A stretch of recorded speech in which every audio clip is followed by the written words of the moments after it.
sales this month. Yeah, they're not as good as it could be. But nothing ever is. But speaking of sales, I remember, isn't there a story about Theseus that killed a king? Something like that? Theseus and the Minotaur? Yes. No, he doesn't kill any kings. So what happens is, a long time ago, from what I understand, there's the god Zeus. And the god Zeus, he marries Europa. Well, he didn't necessarily marry Europa. He had 3 children with Europa and left her on Crete. Then, the king of Crete, Asterion, married her and adopted her 3 children. Those 3 children, once they were of age, controlled different parts of Crete altogether. Those 3 children were Sarpedon, Rhadamanthus, and Minos.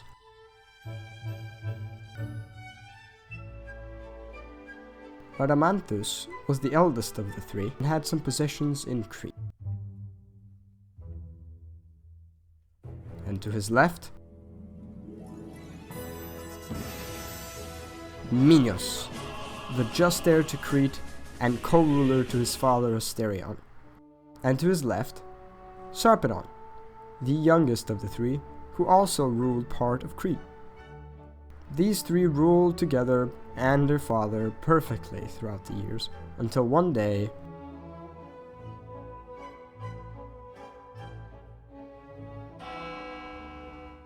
Asterion peacefully died in his sleep. After Asterion died, Minos had a plan to take control. One day, when Sarpedon and Rhadamanthus were discussing about the realm and how to better it, Minos came up to them, and after a confrontation, he drew his weapons and forced Sarpedon and Rhadamanthus out of the island. He exiled them, took their possessions, and consolidated his rule in Crete.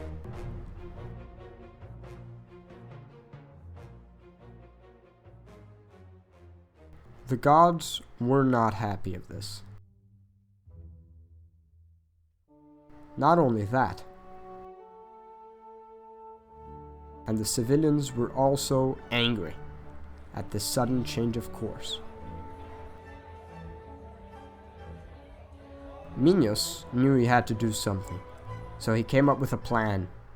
He knew that if he prayed to the god Poseidon and got his favor, the civilians would accept them as their ruler.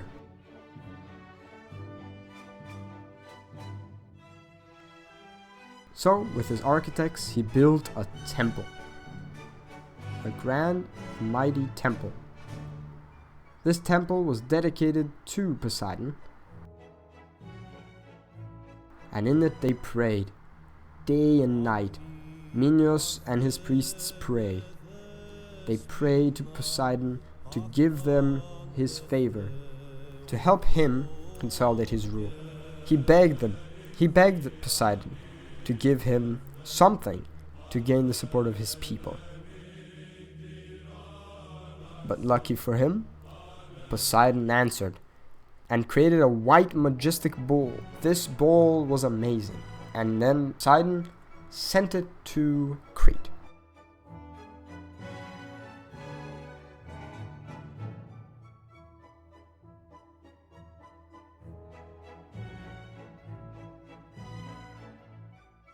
After a small journey, when it got to Crete,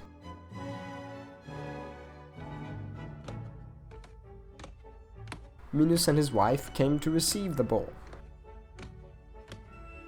Once Minos laid his eyes on that creature, he immediately, on the spot, decided that he must keep this, because with this bull alone, he could gain the support of his people, as this was a powerful and mighty bull, a beautiful and strong bull. That with just this, his people would see that he himself knew how to rule. Minos then decided that instead of sacrificing that bull, he brought one of his less powerful and less beautiful bulls to be executed. He prepared the rituals, and then, when the time was right, he drew his weapon and sacrificed the beast, killing it on the spot. Immediately, Poseidon knew what happened, and he was angry. He thought of a curse to punish Minos for his treachery. So he sent upon this curse directly to his wife. This curse forced his wife to fall madly in love with the bull, where, after a short while, a Minotaur was born, half man, half bull. This thing was confiscated by Minos and his guards, as there was fear that when it grew up it would be so monstrous it would pose a threat to Crete. His guards marched to the center of the labyrinth.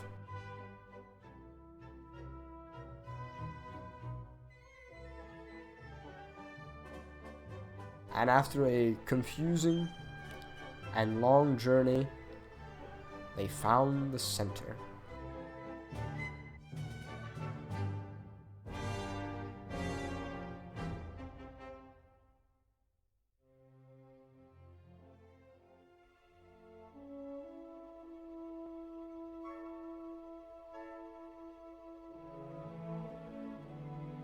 After the guards found a comfortable patch of ground, they left the Minotaur there and forgot about it. The guards then made their way back to Crete.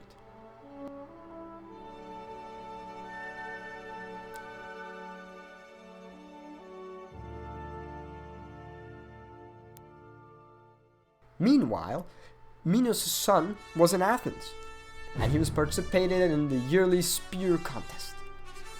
And to be honest, compared to his competitors, he was doing very well. Extremely well, in fact.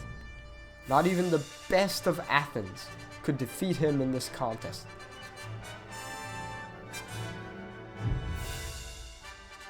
And anger slowly grew.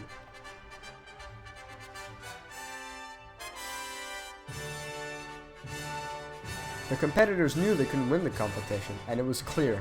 Minos' son had won. And in their anger, they murdered him. They stabbed him and brutalized him to death. The entire city was angry at him.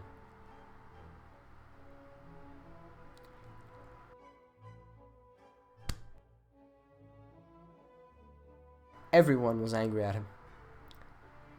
But after the anger had faded, everyone knew what had happened. The son of Minos, the king of Crete, was dead, laying in a cold Athenian field. Word spread quickly. Minos' guards ran to the palace with the message to give it as soon as they could to Minos. Minos wasn't necessarily prepared for this. Immediately after getting the message, filled with anger and hate for the Athenians,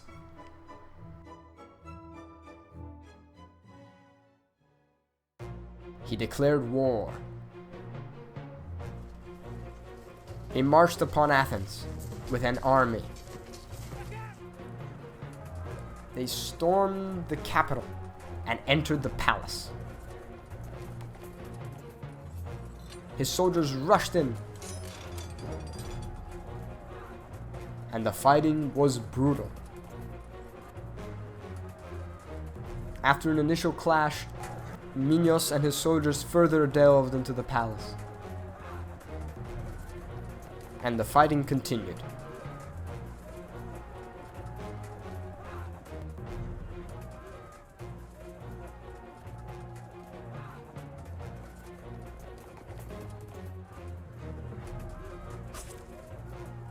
After brutal fighting, Minos found Aegeus, the king of Athens, and a duel began.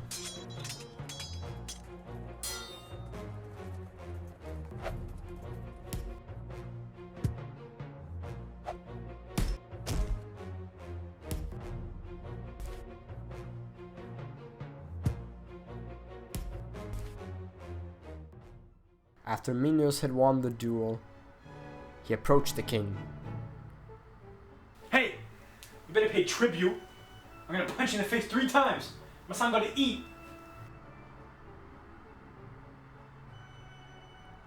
He demanded tribute from Athens. 7 men and 7 women would go to Crete and would be fed to the Minotaur. So after a short while, the first of these tribute boats left. 7 men and 7 women were sent to Crete.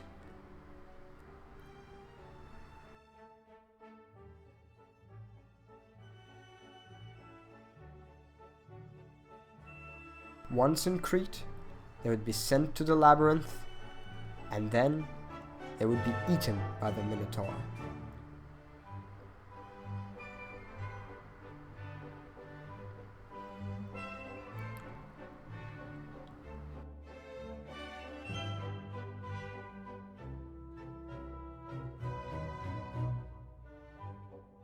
After 9 years of tributes, the son of Aegeus, Theseus, returned to the capital after having proved himself. Theseus, come in. Gotta talk more. Theseus returned to Athens.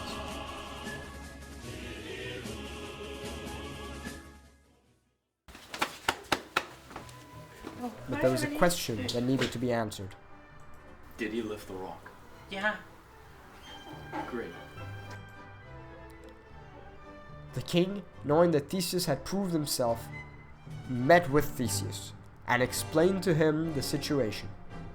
After a short conversation, Theseus immediately volunteered himself to get into the next tribute boat and defeat the Minotaur and end this humiliation of the Athenian people.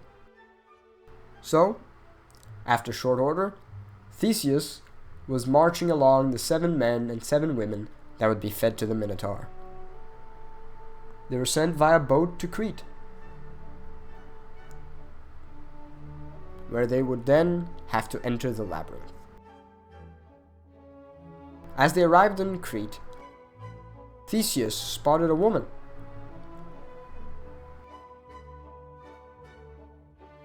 A woman by the name of Ariadne. Immediately, Ariadne fell in love. Once Theseus had arrived, Minos got word of it and immediately sent his guards to take him to his chambers, where then Minos and Theseus would confront each other.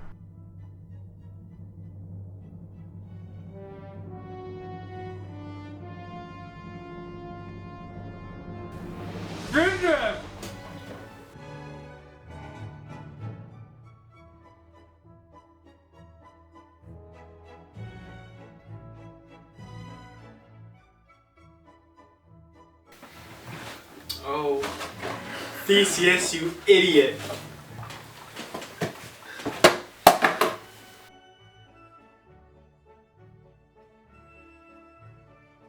You Minos. After a short confrontation, Theseus was sent to the entrance of the labyrinth, where he prepared a plan to kill the Minotaur. Theseus was not well supplied, but lucky for him, Ariadne arrived. Ariadne. This is the yarn that you need in the maze. Oh, appreciate it so much. Do you mind if I also use that weapon? Yeah, of course. Oh, thank you. Only thing I need back in return is a ride out of here. This place is pretty bad. Shouldn't be a problem. Appreciate it, though. Let's go. Theseus, with his newfound equipment, ventured into the labyrinth to defeat the Minotaur.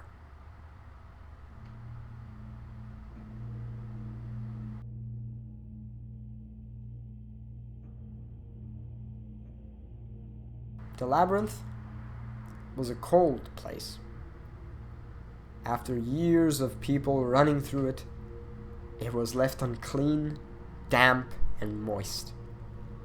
It was dark and decrepit there. But with Theseus's line and sword, he continued through it, getting lost through the passages with just his string to help him navigate the darkness.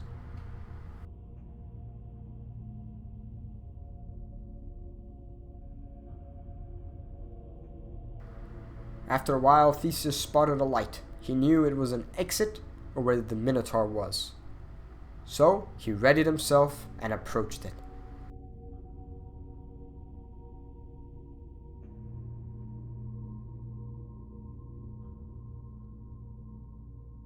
As Theseus approached the center of the labyrinth, in front of him, he saw the Minotaur. Theseus! Immediately, a battle began.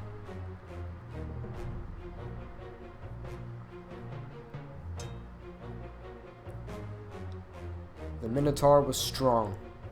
Even with a sword, Theseus might be outmatched.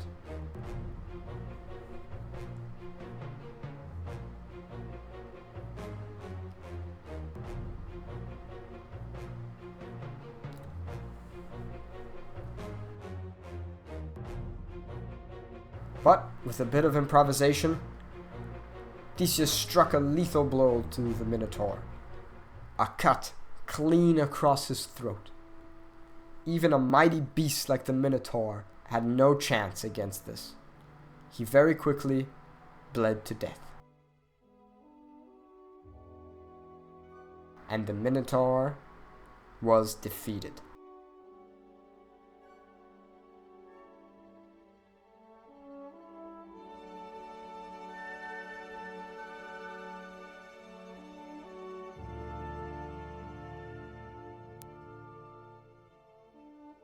Theseus then made his way back from the labyrinth, gathering all of the 7 men and 7 women, and prepared to leave this wretched place. As he left, Theseus was exhausted after the battle, and recruited one of the prisoners to help him, a sailor, an ex-sailor, who would help him set the sails whilst Theseus slept. But little did the sailor know, before Theseus left, Aegeus, the king of Athens, made a promise that if Theseus had died, he would put upon black sails to let the king know that he had failed. The sailor guessed it was a 50-50. So, unfortunately, he chose the black sails. The boat was prepared and everything was set. Everyone entered the boat, and the journey back to Athens had begun.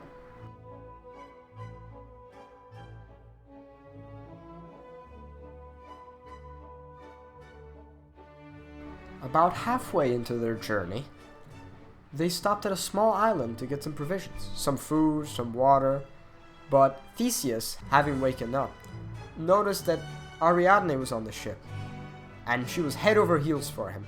Theseus wasn't very happy about that. So, when they got up on the island, Theseus approached Ariadne. You stay right here, I'll be right back. I'm just gonna use the facility real quick, alright?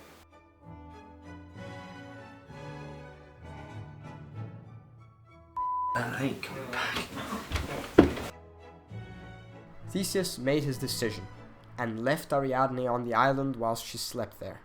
The gods, learning of this injustice, struck Theseus with confusion. Theseus then looked at the black sails on his ship and forgot completely of his deal with his father, and simply proceeded as if all was well. Theseus then made his journey back to Athens. When he got there, the message of his death was soon relayed to his father. Everyone thought Theseus was dead. And Aegeus, the king of Athens, racked with grief, ended his life. I killed my son. Hope is lost.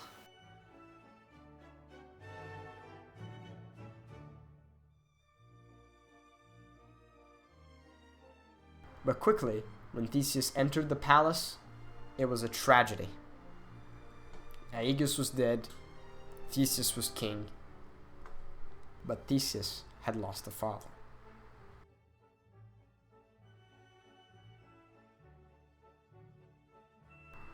All I've learned from you is to check your sails.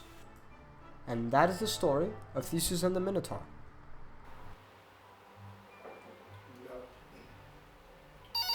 Oh.